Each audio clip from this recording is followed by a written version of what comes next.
Well, on day two of these hearings, the crowd is a little thinner. It's certainly more partisan. There's a clear majority here today in favour of gay marriage. But of course, the only opinions that really matter are those of the 9 justices inside. And once again today, we've had an intriguing glimpse of their thinking. At issue this time, the Clinton-era Defence of Marriage Act, or DOMA, which denies federal tax and pensions benefits to same-sex wedded couples, even in states where gay marriage is legal. In court, several of the justices expressed concern that this was a case of federal law trampling on states' rights. You are at real risk of running in conflict with what has always been thought to be the essence of the state police power, which is to regulate marriage, divorce, custody. And so you were really diminishing what the state has said is marriage. You're saying, no, state, there are 2 kinds of marriages, the full marriage and then the sort of skim milk marriage.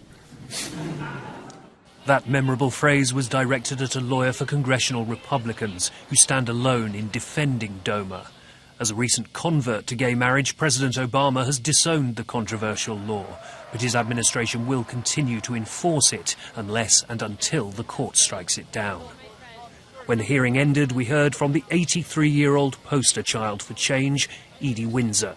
I am today an out lesbian, who just sued the United States of America, which is kind of overwhelming for me.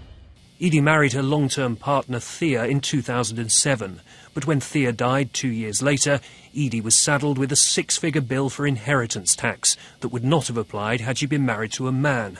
On the steps of the court, she thanked the justices. I felt we were very respected, and I think it's going to be good.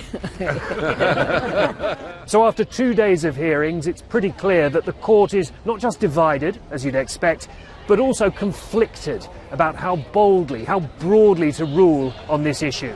In the words of Justice Anthony Kennedy, he and his colleagues are in uncharted waters, and we'll know in a few weeks how far they're prepared to go.